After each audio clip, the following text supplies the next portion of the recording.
결과를 보면 3년 동안은 적립식이 성과가 가장 안 좋습니다. 30% 조정을 기다리는 전략만 수익을 보고요. 나머지 전략은 모두 손실을 보고 있죠. 기간을 5년, 10년으로 늘려도 적립식의 성과가 가장 안 좋습니다. 하지만 기간을 20년으로 늘리면 적립식이 다른 전략의 수익률을 앞서게 되죠.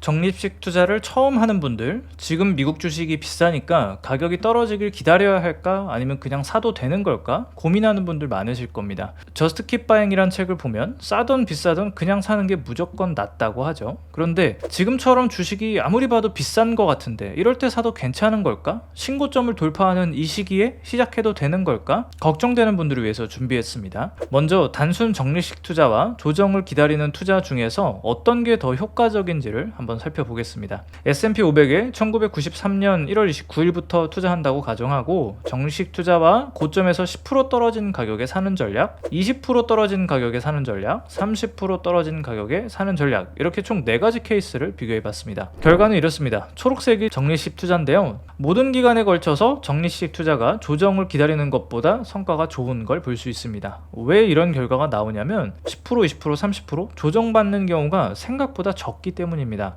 적립식 투자는 그냥 매달 사기 때문에 투자를 시작하자마자 바로 복리 효과가 생기지만 10% 조정을 기다리는 전략은 주식을 무려 4년 동안 사지 못하게 되죠. 4년 동안 떨어질 기회만 보면서 현금만 모아야 하는 겁니다. 20% 전략과 30% 전략은 더합니다. 무려 8년을 기다려야 주식을 살 기회가 나타나게 되죠. 그럼 조정을 기다리는 것보다 적립식 투자가 더 효과적인 건 알겠습니다. 그럼 지금같이 주식이 비싼 것 같은 이런 시점에도 적립식 투자를 시작해도 되는 걸까? 일단 주가 지수가 싼지 비싼지를 판단하는 기준이 있어야겠죠. 저는 쉴러 PER을 보는데요. 이 지표가 잘 맞네 안 맞네 갑론을박이 있긴 하지만 큰 흐름에선 굉장히 잘 맞습니다. 과거 쉴러 PER이 가장 높았던 때는 1999년 12월인데요. 이때 S&P 500 주가 차트를 보면 쉴러 PER이 고점을 정확하게 잡아내는 걸 확인할 수 있죠.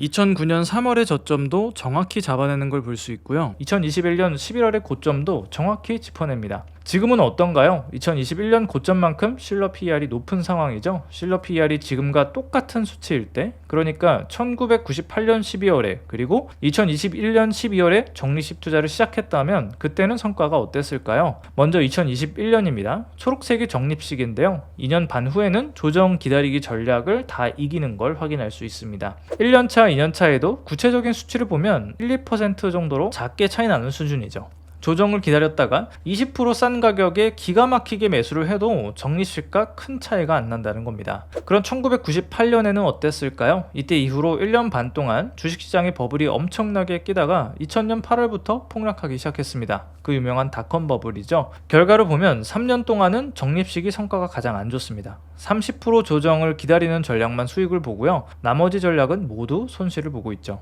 기간을 5년, 10년으로 늘려도 적립식의 성과가 가장 안 좋습니다. 하지만 기간을 20년으로 늘리면 적립식이 다른 전략의 수익률을 앞서게 되죠. 그럼 이렇게 주가가 비쌀 때는 적립식을 사면 안 되는 걸까요? 한편으로는 이런 생각이 들더라고요. 닷컴 버블은 시장에 워낙 버블이 많이 낀 특수한 사례 아닐까? 그래서 쉴러 PER이 지금만큼은 아니지만 그래도 높은 수준이었던 2018년과 주가가 큰 폭으로 하락했던 2008년 금융위기 직전에 투자를 했다면 어땠을까? 이런 궁금증이 생기더라고요. 그래서 그것도 분석을 해봤는데요. 쉴러 PER이 제법 높았던 2018년 1월에 적립식 투자를 시작했다고 가정하겠습니다. 3년간의 차트인데요. 2년차의 코로나로 주가가 폭락하면서 20%, 30% 전략에게 매수 기회가 찾아옵니다. 성과도 더 좋죠. 기간을 5년으로 늘리면 차이가 많이 좁혀지고요. 7년으로 늘리면 적립식과 20% 전략의 차이가 3%로 줄어들게 됩니다. 주가가 비쌌어도 7년만 지나면 적립식의 성과와 조정 기다리기 전략의 성과가 차이가 없게 되는 거죠.